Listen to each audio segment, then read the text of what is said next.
नमस्कार and welcome you all to DRX mentor. मैं हूं डॉक्टर जैन। तो आज की वीडियो में डिस्कस करने वाले हैं how to become pharmacist at parliament. संसद में जो लोकसभा राज्यसभा जहां पे चलती है, आपको पता है इंडियन पार्लियामेंट जो कि अभी न्यूली कंस्ट्रक्ट हुआ है, उसमें फार्मासिस्ट कैसे बनते हैं उसका प्रोसेस कंप्लीट डिस्कस करने वाले हैं। तो चलिए स्टार्ट करते हैं।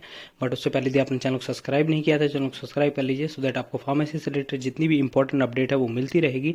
और additionally you can also join our channel. मात्र 29 रुपीज़ में आपको मिलेंगे प्रीवियस ईयर के फार्मासिस्ट के क्वेश्चन पेपर, जैसे कि आरआरबी हो गया, सीजीएचएस हो गया, ईएसआईसी हो गया, स्टेट गवर्नमेंट के फार्मासिस्ट के क्वेश्चन पेपर और ड्रग इंस्पेक्टर के फार्मासिस्ट क्वेश्चन पेपर आपको प्रोवाइड कराए जाएंगे। और साथ में जो एमसीक्यूज मेरे द्वारा सॉल्व कराए जाते हैं उनकी पीडीएफ भी आपको अवेलेबल कराई जाएगी। तो आप हमारे चैनल को ज्वाइन भी कर सकते हैं मात्र 29 रुपीज़ में। और additionally you can also visit our community section, जहां पर आपको मिलेगा मोर देन 500 क्वेश्चंस जो कि ऑलरेडी प्रीवियस ईयर के क्वेश्चन पेपर में पूछे जा चुके हैं, तो वो आप अटेम्प्ट कर सकते हैं। और डेली मैं 3 एमसीक्यूज अपलोड करता हूं, 2 रिलेटेड टू फार्मा और 1 नॉन टेक का क्वेश्चन होता है, वो भी आप अटेम्प्ट कर सकते हैं। तो चलिए स्टार्ट करते हैं। सबसे पहले जानेंगे कि जॉब प्रोफाइल क्या होती है। एज यूजुअल जो आपको पता है, फार्मासिस्ट का जो रोल होता है वो होता है मेडिसिन को डिस्पेंस करना। तो जैसा कि आपको पता है, यहाँ पे जो डिस्पेंसरी होती है वहाँ पे 2 काउंटर होते हैं। एक होता है आपका काउंटर जहाँ पे गवर्नमेंट सप्लाई आपको मिलती है जो पेशेंट होते हैं उनको, और जो लोकल परचेस काउंटर होता है जो मेडिसिन लोकल जो काउंटर पे आप अवेलेबल नहीं होती है तो उसको बाहर से परचेस करके बुलाया जाता है। तो उस काउंटर को लोकल परचेस काउंटर बोलते हैं। यहाँ पर पेशेंट की बात करें तो सबसे पहले पेशेंट के बारे में देख लीजिए। आप जो एमपीज होते हैं, जैसे कि लोकसभा मेंबर हो गया, राज्यसभा मेंबर हो गए, जो पार्लियामेंट में ड्यूटी करते हैं गवर्नमेंट ऑफिसर्स, वो प्लस स्टाफ जो वहाँ का है, staff group D, group C, group B जो भी है, प्लस सिक्योरिटी फोर्सेज जैसे कि सीआईएसएफ वहाँ की सिक्योरिटी संभालती हैं। तो ये सभी पेशेंट वहाँ पर आते हैं, ठीक है। और तो मैंने आपको वर्क बता दिया है कि इसका काम होता है डिस्पेंसिंग का। दूसरा होता है रिकॉर्ड मेंटेन का, इंडेंटिंग का। इंडेंटिंग का मतलब होता है जैसे कोई मेडिसिन कम हो रही है, जैसे पैरासीटामोल है, आपकी रिक्वायरमेंट है कि 1000 टैबलेट आपके पास होना चाहिए, लेकिन आपके पास सिर्फ 200 टैबलेट बची हुई हैं, तो उसको मतलब जो भी गवर्नमेंट सप्लाई से मंगाना या फिर मार्केट से परचेस वगैरह करना, उसको इंडेंटिंग बोलते हैं। तो वो सब काम होता है। प्लस स्टोर मेंटेन करना भी फार्मासिस्ट का रोल होता है।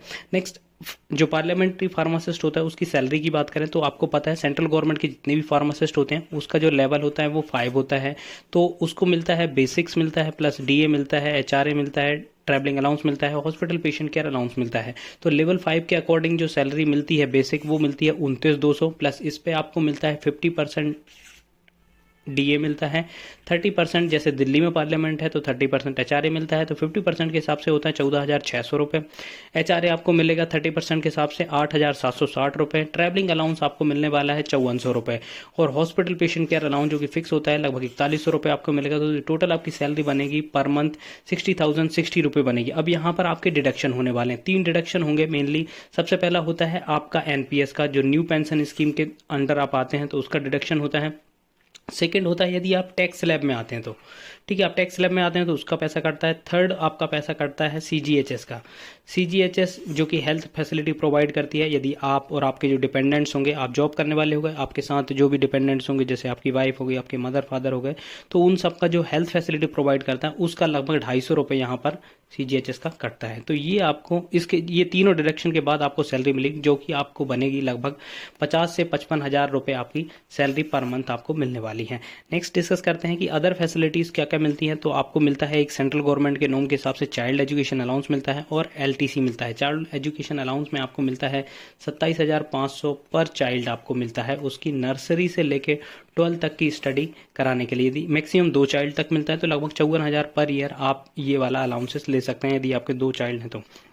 नेक्स्ट एलटीसी की बात करें तो एलटीसी में जनरली 1 साल में एक बार आपको टूर के लिए, जैसे आप अंडमान जा सकते हैं, ठीक है, आप लद्दाख जा सकते हैं, तो ऐसे जो भी विजिट करना चाहते हैं विद इन इंडिया, तो आपको उसके लिए एयर फेयर इकोनॉमिक क्लास का या फिर 3rd एसी का आपको फेयर मिलता है, तो वो आप एक फैसिलिटी अवेल कर सकते हैं। नेक्स्ट, क्वार्टर फैसिलिटी की बात करें तो क्वार्टर अवेलेबल होती हैं, क्वार्टर आप अवेल कर सकते हैं।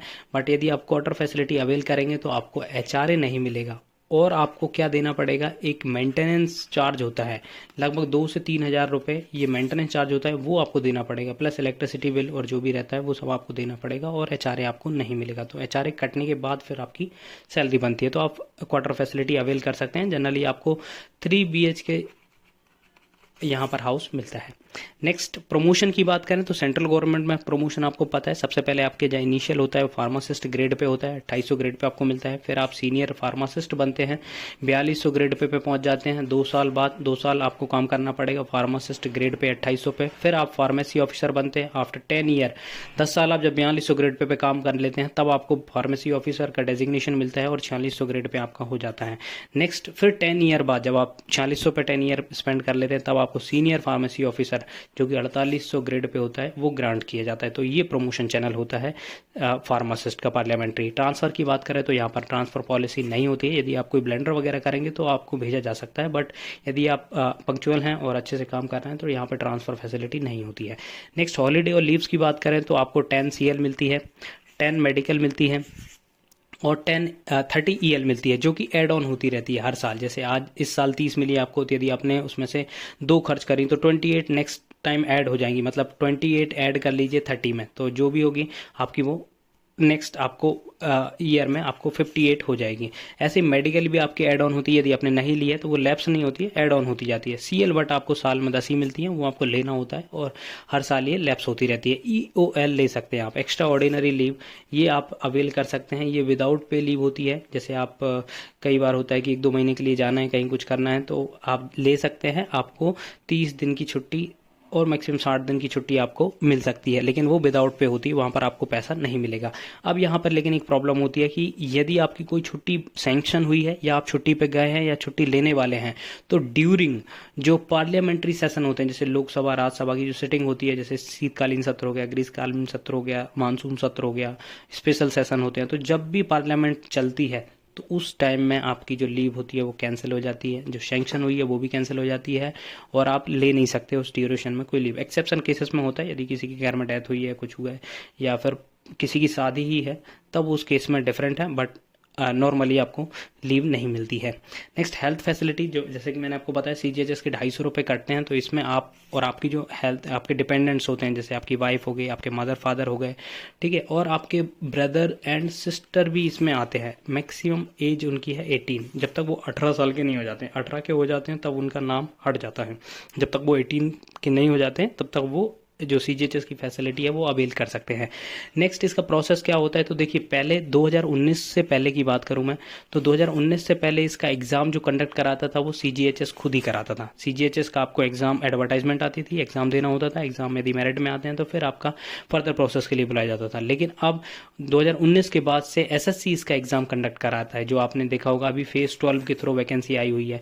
तो अब लेकिन क्या होता है कि हमें ये तो पता है कि CGHS में जाना है, लेकिन CGHS में भी डिफरेंट डिस्पेंसरीज हैं, जनरली कोई बताता नहीं है। यदि हम वहाँ पे थोड़ा सा अटेंटिव हों तो हमें ये वाली जो पार्लियामेंट वाली डिस्पेंसरी मिल सकती है। तो उसके लिए क्या करना होगा मैं आपको बताता हूँ। देखिए आप SSC का एग्ज़ाम क्वालिफाई करेंगे, SSC का एग्ज़ाम क्वालिफाई करने के बाद आपको बुलाया जाएगा, डॉक्यूमेंट मेरिट में आएंगे आप, फिर डॉक्यूमेंट वेरिफिकेशन के लिए बुलाया जाएगा, फिर मेडिकल एग्जामिनेशन होगा।